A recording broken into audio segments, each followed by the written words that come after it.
में आज के वीडियो में हम लोग पढ़ने वाले हैं class 10th NCERT math subject का प्रश्नावली 7.1 का क्वेश्चन नंबर 6 का दूसरा करने वाले हैं। ठीक है, इस प्रश्न में क्या है, ये जो 4 बिंदु दिया गया यह एक चतुर्भुज के बिंदु है। ठीक है, शीर्ष है, तो हमको बताना है कि ये किस प्रकार के चतुर्भुज है कि नहीं है। तो क्या करेंगे, सबसे पहले ये मान लेंगे कि ये ए है, ये बिंदु बी है, ये सी है और ये डी है जो चतुर्भुज के शीर्ष है। ठीक है, अब हम लोग क्या करेंगे, सबसे पहले कि यदि चतुर्भुज के जब ये शीर्ष है तो सारे भुजाओं का मान निकालेंगे। यानी एक चतुर्भुज अगर हम इधर खींच दें, ठीक है, तो यहाँ अगर एक चतुर्भुज यदि हम खींच दें तो यहाँ पर क्या हो जाएगा, हम इसका पहले शीर्ष को मान लेंगे ए, ठीक है, इसको बी, इसको सी, इसको डी। तो सबसे पहले क्या करेंगे, भुजा के आधार पर हम इसको ए बी निकालेंगे या बी सी निकालेंगे, सी डी निकालेंगे, ए डी निकालेंगे। यदि भुजाएं बराबर होगी तो फिर हम लोग क्या करेंगे, विकर्ण निकालेंगे, और विकर्ण भी बराबर होगी तो उस आधार पर हम लोग चतुर्भुज की गणना करेंगे। तो सबसे पहले हम लोग क्या करेंगे, भुजाओं पर जाते हैं। ठीक है, तो भुजा यानी सबसे पहले ए बी निकालेंगे, तो ए बी निकालते हैं। ठीक है, दूरी सूत्र द्वारा। तो ए बी बराबर दूरी सूत्र क्या होगा, x2 माइनस x1 का whole square plus y2 minus y1 का होल स्क्वायर। उसके बाद फिर हम लोग ए बी में देखेंगे x2 क्या है ए और बी में, यानी x2 3 है, यहाँ पर 3 लिख देंगे, फिर माइनस, तो माइनस लिख देना। x1 क्या है, यहाँ पर देखिए x1 माइनस 3 है, तो यहाँ पर माइनस 3, उसके बाद फिर इसका होल स्क्वायर, बीच में प्लस है तो प्लस लिख देना है। y2 का मान क्या है, y2 यहाँ देखिए 1 है तो 1 लिख देना है, बीच में माइनस है तो माइनस, और y1 का मान 5 है तो हम यहाँ पर 5 लिख देंगे, इसका फिर होल स्क्वायर। उसके बाद फिर हम लोग क्या करेंगे, यहाँ पर देखिए 3 वैसे ही लिखा जाएगा, उसके बाद ये माइनस इंटू माइनस प्लस हो जाएगा मल्टीप्लाई होकर, और यहाँ पर हो जाएगा 3 और इसका फिर होल स्क्वायर, फिर बीच में प्लस है तो प्लस। यहाँ देखिए ये प्लस में ये माइनस में यानी घटेगा, -5 में +1 घटेगा तो कितना बचेगा, -4 बचेगा, और इसका फिर होल स्क्वायर हो जाएगा। देखिए यहाँ पर ये 3 और 3 कितना हो जाएगा, 6, और इसका स्क्वायर हो जाएगा, फिर प्लस ये 4 -4 का स्क्वायर यहाँ पर 16 हो जाएगा प्लस में। अब देखिए यहाँ पर क्या हो जाएगा, ये 6 छक 36 हो जाएगा, 6 का स्क्वायर 36, फिर प्लस यहाँ पर 16 हो जाएगा। अब इसको जोड़ लेते हैं, जोड़ने के बाद क्या बचेगा, ये 6 और 6 कितना हो जाएगा, 12 की 2 हाथ में 1 3 और 1 4 और 1 हाथ, यानी 52 हो जाएगा। ठीक है, तो यहाँ पर ए बी का मान 52 होगा। उसी तरह हम लोग क्या करेंगे, बी सी निकालेंगे। बी सी बराबर क्या होगा, सबसे पहले दूरी सूत्र बैठा लेंगे, यानी x2 माइनस x1 का whole square plus y2 minus y1 का होल स्क्वायर।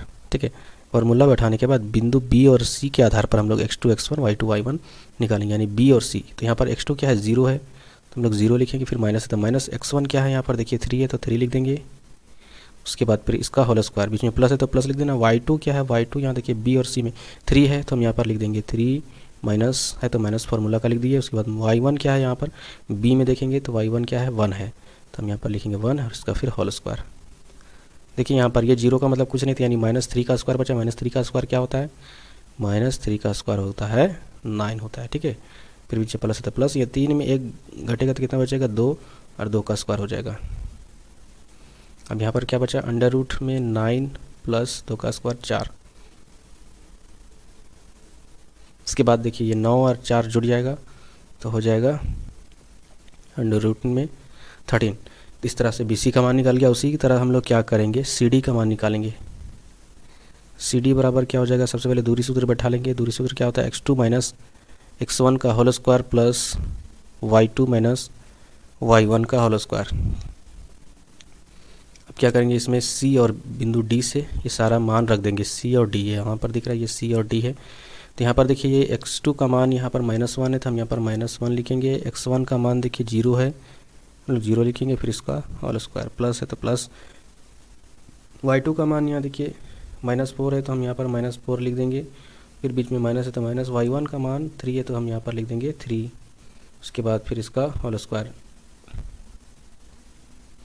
ये यहाँ 0 का मतलब कुछ नहीं, -1 का होल स्क्वायर, यानी स्क्वायर क्या हो जाएगा, प्लस में 1 ही होगा, फिर प्लस है बीच में प्लस लिख देना। देखिए -4 और -3 कितना हो जाएगा, ये जुट जाएगा तो हो जाएगा 7 का स्क्वायर। ठीक है, अब देखिए यहाँ पर 1 है तो 1 लिख देंगे, प्लस है तो प्लस। अब -7 का स्क्वायर हो जाता है 49, यहाँ पर 49 लिख देंगे। उसके बाद फिर ये 49 और 1 यहाँ पर है, टोटल हो जाएगा 50 अंडर रूट।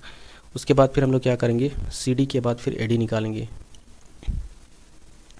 ए डी बराबर क्या हो जाएगा, ध्यान से समझिए। ए डी बराबर दूरी सूत्र पहले लिखाना, x2 माइनस x1 का whole square plus y2 minus y1 का होल स्क्वायर।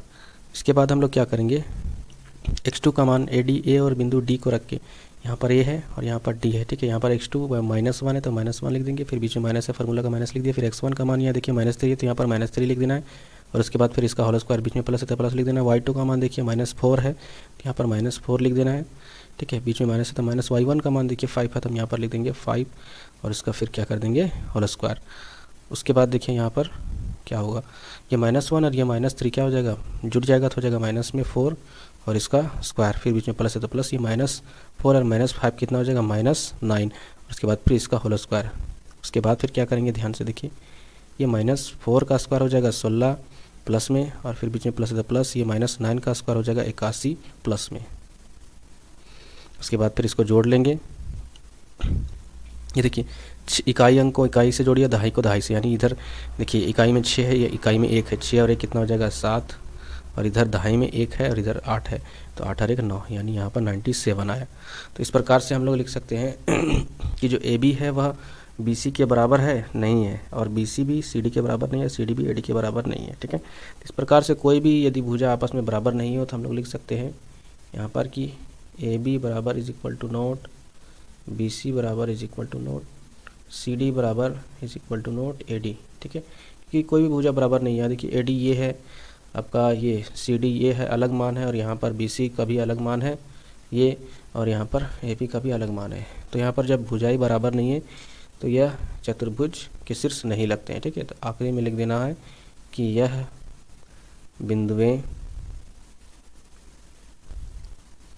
चतुर्भुज के शीर्ष नहीं है, ठीक है।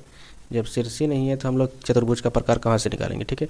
तो उम्मीद करते हैं कि यह वीडियो आपको पसंद आया हो, आपको समझ में आया होगा। यदि आपको वीडियो समझ में आई हो तो प्लीज़ इस चैनल को सब्सक्राइब जरूर कर दीजिएगा और बेल आइकन दबा दीजिएगा, ताकि आने वाले जो भी वीडियो है उसका अपडेट सबसे पहले आपको पहुँच जाए।